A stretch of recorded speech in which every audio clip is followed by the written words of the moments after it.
Hi there, I'm Gordon Bowley. I'm the author of The Bairn and the Bear, which is part of the Ozzy Spooky series. It's a work in progress. I hope you'll enjoy this next one, which is called The Dork with the Bork. This is the tale of a strange little hound, whose minuscule legs keep him close to the ground. With one eye blue and one eye brown, if he fell in a puddle he would possibly drown. He's half silver dapple and half black and tan, and in spite of his size, thinks he's quite the big man. He's long like a sausage, and round like one too, and occasionally uses the rug for a poo. He's famous for chewing, though not what he should, typically toys or furniture would. He struts and he scampers, incredibly proud, and although he's so tiny, his bork is quite loud. I know what you're thinking. You mean bark, not bork. But barks are for dogs who are less of a dork. So who is this beastie that thinks he's courageous, whose antics and mischief are simply outrageous? He's Ozzy by name, and Dachshund by breed. He's famous for snuggling and oversized greed. Wolves were his ancestors long, long ago, but to look at his stature you just wouldn't know. He doesn't like cold and despises the rain, and as for a long walk, well, that's just a pain. When it's time to go out, he runs off to hide. He knows that it's nicer and warmer inside. In Germany, dachshunds were specially bred to hunt and to dig, not to stay warm in bed. But try telling Ozzy, he just doesn't care. Making him hunt, well, that wouldn't be fair. He much prefers luxury over hard work, this pampered and ludicrous miniature jerk. He imagines himself sprawled upon a shay-long, being fed tasty treats and emitting a pong, snoring and smiling, laid flat on his back, his odour the scent of a cheesy puff snack. You're probably wondering about this odd creature. Doesn't he have any lovable features? How did he come to be somebody's pet? This thing that steals food and despises the wet. And now that you've met him, I'll tell you just how. So wheesht for a bit and settle down now. A girl named Olivia sat by the sea, eating a biscuit and sipping some tea, swiping her phone for something to do, ignoring the beach and the pretty sea view. She spotted an ad for a pup with great markings. She didn't consider the mischief and barking. She showed both her parents, who seemed very keen. An appointment was made so the pup could be seen, though her mum had her doubts at the cost of the pup. For that price we could have the kitchen done up. But Dad went and nodded. We'll see how it goes. And Olivia smiled and wrinkled her nose. They returned from their holiday and prepared for their trip. Olivia ran to the car with a skip. They arrived at the breeder's exactly on time. Dad pushed the doorbell, and they heard a bright chime. A lady from Poland let them come in to see lots of dachshund pups, glossy and slim. Their mum was attentive, gentle and proud, while their dad was confident, friendly and loud. Just 2 pups remained, and one was much bolder, though they couldn't leave Mum until they were older. The little red girl pup was quiet and shy, but the little boy pup scrambled up to say hi. He jiggled and wriggled from his tail to his nose, a jelly of cuteness right down to his toes. He rolled on his back and gave Olivia a lick, and that is exactly how families are picked. You see, it's a myth that the humans decide. It's the puppy who picks who should live by their side. If you want to be sure who to live with forever, it's best you're endowed with a nose that is clever. It's a serious choice who to spend your life with, and you only can tell with a powerful sniff. The puppy seemed satisfied this was the one for cuddling and playing and naps in the sun. So the beastie selected the girl he would own, and in no time at all he would join her at home. The nice Polish lady told them what food to buy and what they would need and exactly why. Then they left with a wave as Dad closed the gate, all feeling excited. They just couldn't wait. For Olivia, the days waiting seemed to drag by. There are only so many dog toys you can buy, and only so many cute collars and tags you can try to persuade Dad to add to the bag.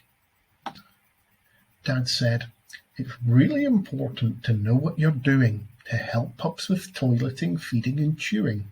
So he bought her a book with the knowledge she needed, and every evening he told her to read it. When the day finally came, she thought, "I'll be set to care for and cuddle and train my new pet." But no one expected the madness to come from the miniature hound with the twirly-tailed bum. On the car journey home, he was really quite quiet, but unleashed in the house was a sausagey riot. What a whirlwind of chaos for a thing quite so small that seemed to believe itself 7 feet tall. It scuttled and scampered with a squeaky wee woof, occasionally shedding a sharp puppy tooth. "Bork, borkity, bork, I'm the king, I'm the best!"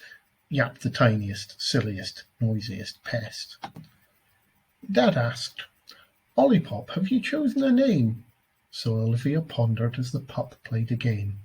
As he pinched jigsaw pieces and chewed them to bits, he thought, it needs to be something that fits. He's confident, silly, and tries to be bossy. He isn't a Colin. He might be an Ozzy. Just then he rolled on his back on the rug, and Olivia lifted him up for a hug. "I can't wait for all our adventures together. You might be my bestest friend in the world ever." In a couple of weeks he grew very quickly, healthy and happy and never once sickly. And yet it was time to go visit a vet. It's the right thing to do when you care for a pet. To get them checked over and see that they're fine, that their bottoms are wiggly and their coats have a shine. Though it seems slightly harsh that they need their injection, it's important to stop them from getting infections. They drove to the vet and checked in with the nurse, while Mum fretted over the cost of her purse. Ozzy looked round, his eyes wide and wary. The dog barks were loud, and the cat yowls were scary. It seemed like the room was too big and too bright, and poor little Oz did a piddle in fright. Olivia hugged him and said, "It's okay. Once this is all done, we can go out to play." The vet called him in to start his inspection, and to Ozzy's surprise, showed him lots of affection. He praised him as handsome, friendly, and clever. "Have I ever seen such a good pup? Oh my, never!" Still, Oz shivered a little and tucked up his tail when Olivia popped him atop the vet's scales. Then came a surprise that he won't soon forget. There's a different way to check temperatures when you're a pet. But I shan't embarrass the poor dog by telling that tale. It would shock you and leave you quite sickly and pale. Next came a sting on his neck, quick and neat, though he wasn't too worried when given a treat.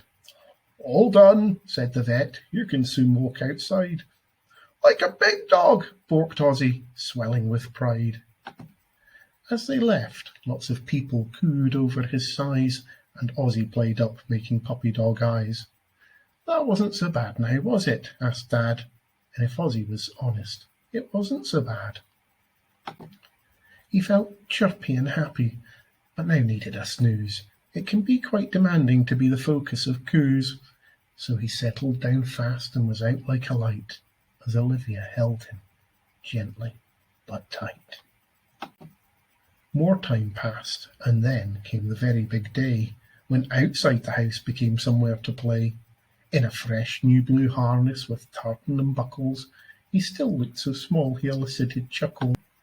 Kept safe on a lead should he take fright and run, he took his first steps onto grass in the sun.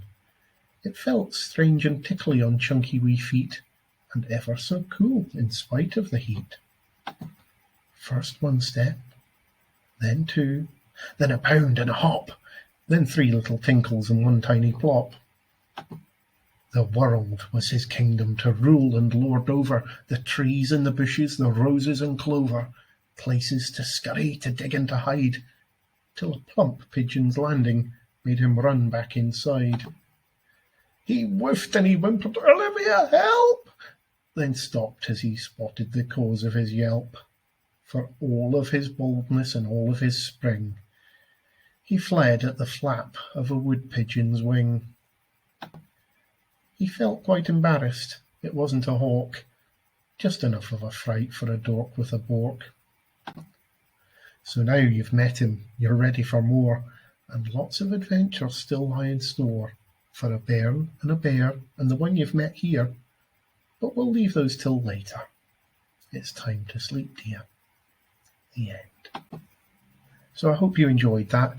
You can find my other book, The Bairn and the Bear, on Amazon. Hopefully I'll get The Dork with the Bork published soon. In the meantime, if you want to keep up to date, do follow me on Instagram, Twitter or YouTube with the details there. Thank you very much for listening.